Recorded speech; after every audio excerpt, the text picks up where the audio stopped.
গত পর্বে আমরা দেখেছিলাম ফুজেন শিনকে বলে, আমার পক্ষে তোমাকে বিয়ে করা সম্ভব না। এটা শুনে শিন বলে, কেন, তুমি তোমার ভালোবাসার মানুষকে অন্য কারো হতে দেখতে পারবে না বলে? তখন ফুজান বলে, আমি যাকে ভালোবাসি সে যদি কাউকে বিয়ে করে তবে সেটা আমাকেই করতে হবে, অন্য কাউকে না। এতে শিন বলে, তুমি যদি আমার সাথে তোমার বিয়েটা ভেঙে দাও তাহলে আমি তোমার আর ইয়ানের ফটোটা এই পুরো শহরে এমনভাবে ছড়িয়ে দেব যাতে তোমাদের ভাই বোনের সম্পর্কের আড়ালে থাকা অবৈধ সম্পর্কটা সকলের সামনে চলে আসে, এমনকি তোমরা দুজন যাতে আর কাউকে মুখই দেখাতে না পারো। এতে ফুজান কোনো উত্তর না দিয়েই সেখান থেকে চলে যায়। অপরদিকে ইয়ান যখন ওর বিয়ের ড্রেস দেখতে থাকে তখনই সেখানে ফুজান চলে আসে আর এসেই ইয়ানের হাত ধরে ওকে সেখান থেকে নিয়ে যাওয়ার চেষ্টা করে। এতে ইয়ান ফুজানকে শান্ত হতে বলে রুমের দরজাটা বন্ধ করে দেয়। তারপর ফুজানকে জিজ্ঞেস করে, কি হয়েছে তোমার? এতে ফুজান বলে, তুমি অন্য কাউকে বিয়ে করবে সেটা আমি কিছুতেই মেনে নিতে পারবো না। তখন ইয়ান বলে, এই বিয়েটা তো সম্পূর্ণ মিথ্যে, আমি তো আর সত্যি সত্যি শিনজেকে বিয়ে করছি না। আর তাছাড়া আমরা দুজনেই চাই আমাদের মায়ের খুনের বদলা নিতে, আর তাই এত দূরে এসে আমাদের এই সুযোগটা হাতছাড়া করা ঠিক হবে না। তখন ফুজান ইয়ানকে জড়িয়ে ধরে আর বলে, আমি শুধু তোমাকে চাই ইয়ান, আর কিছু না। এরপর শিনের বাবা সবাইকে ডেকে বলে, আমি চাই শিনজে আর ইয়ানের বিয়ের দিনই শিনের সাথে ফুজানের বিয়েটাও দিয়ে দিতে। তখন শিন ওর বাবাকে বলে, বাবা, তার আগে আমি তোমাকে কিছু দেখাতে চাই। এই বলে ওর বাবাকে একটা খাম দেয়। আর ওর বাবা খামটা দেখে বলে, তোমাদের দুজনকে খুব মানিয়েছে। এটা শুনে শিন ভীষণ অবাক হয় আর খামের দিকে তাকিয়ে দেখে খামের ভেতরে ফুজানের সাথে ওর ছবি রয়েছে।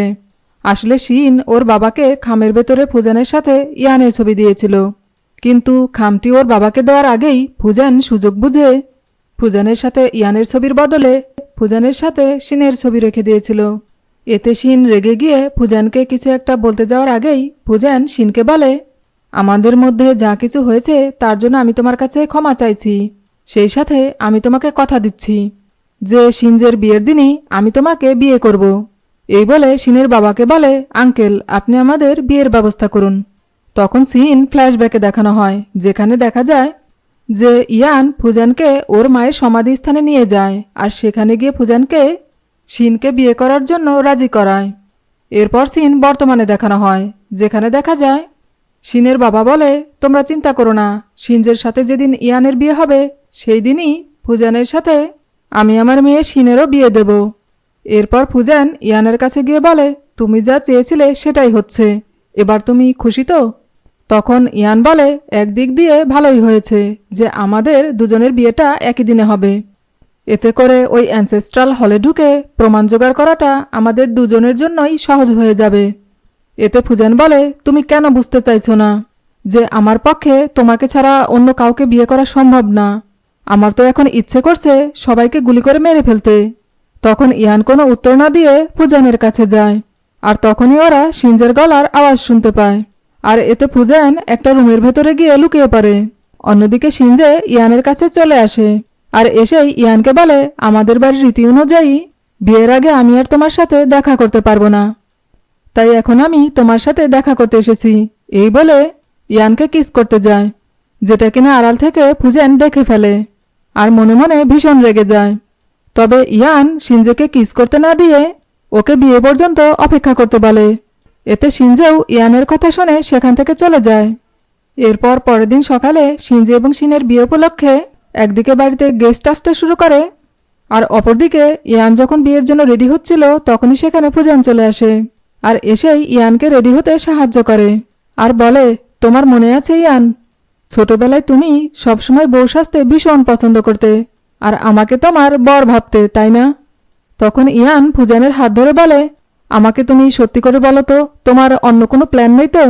এতে ফুজান কোনো উত্তর দেওয়ার আগেই ওরা দুজন দরজা খোলার শব্দ শুনতে পায় এবং ফুজান তখন তাড়াহুড়ো করে লুকিয়ে পড়ে আর তখনই সেখানে শিন চলে আসে আর এসেই ইয়ানকে বলে, আর কিছুক্ষণের মধ্যেই ফুজান সারা জীবনের জন্য আমার হয়ে যাবে, তাই তুমি যদি নিজের ভালো চাও তাহলে ফুজানের থেকে দূরে থেকো, তা না হলে আমি তোমার জীবনটাকে নরক বানিয়ে দেব। এতে ইয়ান কোনো উত্তর দেওয়ার আগেই শিনজে এসে ইয়ানকে সেখান থেকে নিয়ে যায়। এরপর দুই কাপলই বিয়ের জন্য একে অপরের হাত ধরে বিয়ের মঞ্চে চলে আসে এবং একে অপরের দিকে মুখ করে বিয়ের জন্য দাঁড়িয়ে যায়। তারপর ইয়ান যখন বিয়ের জন্য হ্যাঁ বলতে যাবে, তখনই ফুজান ইয়ানের হাত ধরে টেনে সেখান থেকে নিয়ে যেতে গেলে শিনের বাবা এসে এতে বাধা দেয়। এতে ফুজান রেগে গিয়ে বিয়েতে উপস্থিত থাকা সবাইকে গুলি করে মারতে শুরু করে, এমনকি শিন এবং ওর বাবাকেও গুলি করে মেরে ফেলে। তখন ইয়ান শিনজের কাছে গিয়ে ওকে এভাবে পড়ে থাকতে দেখে কাঁদতে থাকে। আর এদিকে ফুজান বন্দুক হাতে করে ইয়ানের দিকে এগিয়ে আসে আর এসেই ইয়ানের হাত ধরে বলে, আমার সাথে চলো। তখন ইয়ান ওর হাত ছাড়িয়ে নিয়ে বলে, তুমি এসব কেন করলে? এতে ফুজান বলে, যে বা যারা আমাদের দুজনের মাঝখানে আসবে আমি তাকেই মেরে ফেলবো, কারণ তুমি শুধুমাত্র আমার, অন্য কারো না। এতে ইয়ান বলে, সবাই জানে যে আমি তোমার ছোট বোন, কাজে আমরা দুজন কখনোই এক হতে পারবো না। এটা তুমি কেন বুঝতে পারছো না? তখন ফুজান বলে, কে কি বলল তাতে আমার কিছুই যায় আসে না। আমি শুধু জানি তুমি যদি আমার না হও তাহলে তুমি অন্য কারো হতে পারবে না। এই বলে ইয়ানের গলা চেপে ধরে ওকে কিস করতে গেলে ইয়ান ফুজানকে ধাক্কা দিয়ে দূরে সরিয়ে দেয়। কিন্তু তারপরও ফুজান ইয়ানকে জোর করে নিজের কাছে টেনে নিলে ইয়ান ফুজানকে মেরে ফেলার জন্য ওর গলায় বন্দুক ধরে। আর তখনই দেখা যায় ইয়ান বিয়ের জন্য হ্যাঁ বলে দেয়। আর এতে আমরা বুঝতে পারি যে এ সব কিছুই ছিল ইয়ানের কল্পনা। তারপর ফুজানও শিনকে বিয়ের জন্য হ্যাঁ বলে দেয়। আর এতে ওদের বিয়ের একটা সেরেমনি কমপ্লিট হলেও শিনের বাবা সবাইকে বলে, আজ ওদের ম্যারেজ সার্টিফিকেটটা দেওয়া হবে না। আগামীকাল ওই অ্যানসেস্ট্রাল হলের ভেতরে ওরা সবাই ম্যারেজ সার্টিফিকেটে সাইন করবে আর আইনগতভাবে শিন পরিবারের সদস্য হয়ে যাবে। এটা শুনে ইয়ান এবং ফুজান দুজনেই একটু রিল্যাক্স হয়ে যায়, কারণ এতে ওরা আরও একটা দিন সময় পেয়ে যায়। তারপর রাতের বেলা ফুজান প্ল্যান করে শিনকে অনেক বেশি ড্রিঙ্ক করিয়ে দেয়, যাতে করে ওকে শিনের সাথে নাইট স্পেন্ড করতে না হয়। অপরদিকে ইয়ানও শিনজের সাথে একই কাজ করে। ভিডিওটি যদি আপনাদের ভালো লেগে থাকে তাহলে এর পরের পর্বগুলো দেখার জন্য চ্যানেলটি লাইক, শেয়ার, কমেন্টস এবং সাবস্ক্রাইব করবেন।